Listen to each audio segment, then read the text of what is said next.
आज का जो वीडियो है वो उन लोगों के लिए बहुत ही इंपॉर्टेंट है जो पैसे को बचाना चाहते हैं। मतलब कि अगर आप भी अभी तक ये सोच रहे हैं कि आप अपने टैक्स को कैसे बचाएंगे, अपने पैसों को कैसे बचाएंगे, तो इस वीडियो में हम वही सीखने वाले हैं, वही जानने वाले हैं कि हम पैसों को कैसे बचा सकते हैं अलग अलग तरीकों से। तो इस वीडियो में मैं जो भी बातें बताने वाला हूं वो आपकी जिंदगी में बहुत बड़ा बदलाव ला सकती है। तो इस वीडियो को पूरे ध्यान से जरूर देखना। वैसे आपने अक्सर लोगों को कहते हुए सुना ही होगा कि आज की डेट में पैसा ही सब कुछ है, पैसे से सब कुछ पॉसिबल हो सकता है। वैसे मैं मानता हूं, लेकिन ये पूरी सच्चाई नहीं है।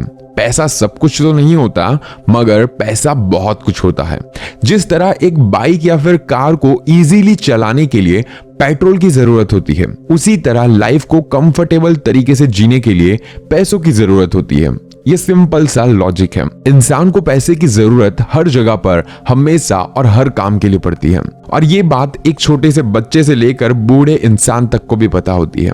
पैसा हर कोई कमाना चाहता है और अपने जॉब में, अपने बिजनेस में सारे लोग अपना बेस्ट देने की ट्राई करते हैं। और सबकी जिंदगी में प्रॉब्लम सेम ही होती है कि वो पैसे तो कमा लेते हैं लेकिन उसे वो बचा नहीं पाते। और स्मार्ट उन्हें कहा जाता है जो अर्न किए हुए पैसों को सेव करना जानता हो, क्योंकि यही सेविंग आपके फ्यूचर को सिक्योर कर सकती है, फाइनेंशियली आपको फ्रीडम दे सकती है। हम उसे स्मार्ट नहीं कह सकते जो लाखों में कमाता हो और सारा खर्च कर देता हो। स्मार्ट उसे कहा जाएगा जो भले ही 10,000 कमाता हो लेकिन उसमें से वो कुछ पैसे अपने किसी काम के लिए या फिर अपने फ्यूचर के लिए बचाता हो। और आज इस वीडियो में मैं वही 5 बातें बताने वाला हूं जो मैं खुद यूज करता हूं, जो खुद अपनाता हूं, और मैं वही बातें आपको सिखाना चाहूंगा जिससे मैं अपनी जिंदगी में आज तक पैसे बचाए हैं। Number 1, make your monthly and daily budget. वैसे ये जो बजट बनाना या तो फिर डेली का आपका खर्चा काउंट करना, ये थोड़ा बेवकूफी भरा काम लगता है पहले पहले, और बहुत ज्यादा लोगों ने ये बोल कर रखा है कि इससे कुछ नहीं होता, तो इसीलिए लोग इसको मानते नहीं। लेकिन ये सबसे पहली चीज है जो आपकी अर्निंग को सेव करने में आपकी हेल्प करेगी।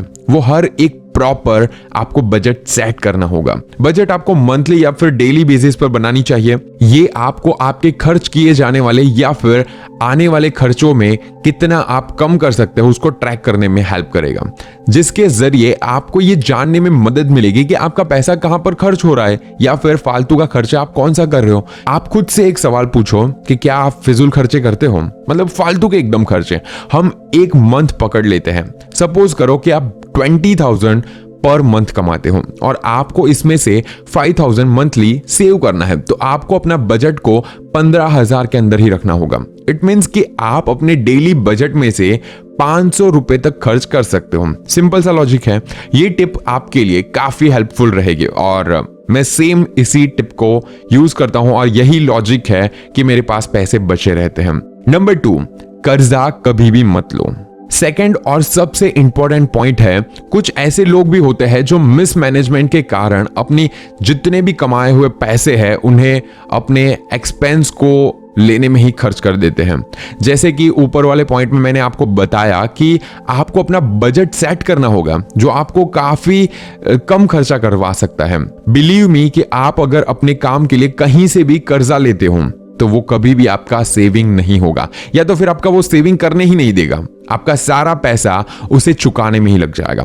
थोड़ा बहुत बचाकर फिर आप अपना काम स्टार्ट कर सकते हो। और सबसे जरूरी बात कि ईएमआई पर आप सामान लेना बंद कर दो और किसी भी तरह की लोन वाली स्कीम को अवॉइड करो। अगर आपको किसी चीज की बहुत ज्यादा जरूरत है तो आप अपने बजट में से उसको शामिल करो और फिर उसको सेविंग करके खरीदने की ट्राई करो। अगर वो 1 या 2 महीने बाद आएगा तो कोई फर्क नहीं पड़ जाएगा। अगर 1 या 2 महीने के सेविंग से आप नहीं खरीद सकते, या तो फिर आप अपने और ज्यादा महीने को इंक्रीज कर दो जिससे आप और अच्छी तरीके से जिंदगी जी पाएंगे। तो इस पॉइंट को भी याद रखना कि आपको अगर सेविंग करनी है तो कभी भी कर्जा मत लो। नंबर 3, अपने टैक्स को बचाना सीखो। पैसे बचाने का एक तरीका यह भी है कि आप अपने टैक्स को बचाना सीखो। मुझे पता है कि आप में से बहुत सारे लोग इस बारे में नहीं सोचते होंगे, लेकिन अगर आप ये नहीं सोचते तो सेव होने वाला एक आप बड़ा सा अमाउंट यूं ही जाने दे रहे हो। ऑब्वियसली ये अच्छा नहीं है कि आप अपने बड़े अमाउंट को जाने करने दो, क्योंकि हो सकता है कि आप ज्यादा से ज्यादा टैक्स बचा सकते हो और उसको आगे जाकर यूज भी कर सकते हो, और ऐसे फाइनेंशियल प्रोडक्ट को खरीद रहे हो जिनकी आपको जरूरत भी नहीं है और अपने पैसों को वेस्ट कर रहे हो। उससे बेटर है कि आप टैक्स बचा सकते हो। तो सवाल ये आता है कि आपको करना क्या चाहिए, और इसका एक सिंपल सा सॉल्यूशन मैं आपको देता हूं जो मैं यूज करता हूं। ईटी मनी इंडिया की बड़ी फाइनेंशियल सर्विस ऐप है। यहां पर आप 78,000 तक का टैक्स सेव कर सकते हो। अब सवाल यह आता है कि कैसे कर सकते हैं। ये काफी सिंपल है। इस ऐप पर आपको पर्सनलाइज टैक्स सेविंग स्कीम मिलती है। आपको सिर्फ कुछ डिटेल फिलअप करनी होती है, जैसे कि आपकी सैलरी, आपका कितना पीएफ कट रहा है, एक्सेट्रा एक्सेट्रा, और इसी से आप जान पाएंगे कि आप कितना मैक्सिमम टैक्स सेव कर सकते हो और आपने कितना सेव कर लिया है। बहुत ही आसान है। अगर आपका कुछ अमाउंट रह भी जाता है तो ऐप आपको बताता है कि इन्वेस्ट करने के लिए या फिर खरीदने के लिए कौन से टैक्स सेविंग प्रोडक्ट आपको लेने चाहिए, या तो फिर आपको कितना पैसा लगाना होगा, जिससे आपको और इजी हो जाएगा और फिर आप तुरंत उन सभी प्रोडक्ट को इजीली खरीद सकते हैं, जैसे कि ELSS म्यूचुअल फंड या फिर NPS और term insurance.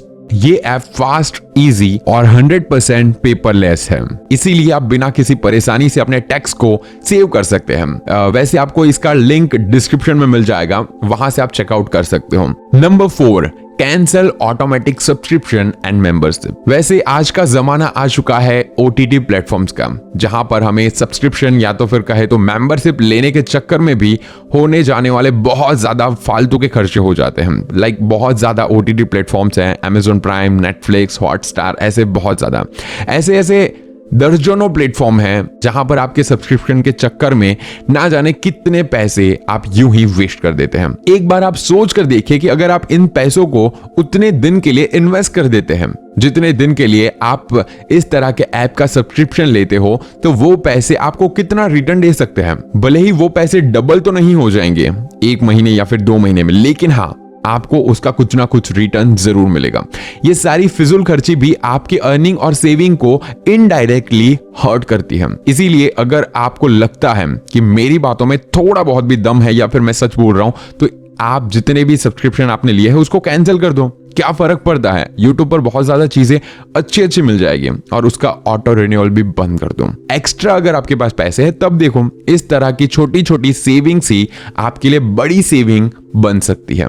Number 5, spend bonus income wisely. हर किसी का एक्स्ट्रा इनकम कुछ ना कुछ जरूर होता है, इसका आपको गुड यूज करना चाहिए। गुड यूज का ये बिल्कुल मतलब नहीं है कि आप इस पैसों को फालतू के चीजों में या फिर कुछ खरीदने में या फिर पार्टी करने में उड़ा दो।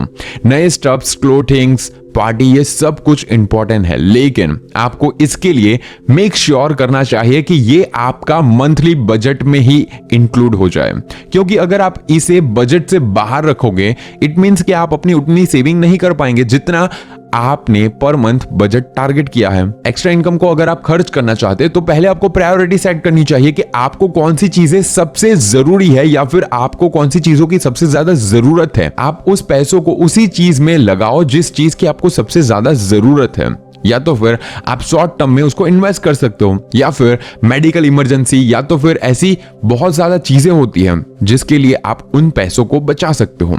As we all know, this is economic world. हमें हर पल इस पैसों की जरूरत पड़ती है, इसीलिए इसे बहुत ध्यान से खर्च करना सीखो। फालतू के खर्चे कम करो और जहां पर जरूरत है वहीं पर आप अपने पैसों को लगाओ, या तो फिर इन्वेस्ट करो या तो फिर वहां से बचा लो। आप इस टिप्स को अपनी अर्निंग सेव करने के लिए यूज कर सकते हो। It will help you a lot and बहुत ज्यादा आपकी जिंदगी में चेंज लाएगा। और मैं आपके कमेंट का वेट करूंगा कि आपको ये टिप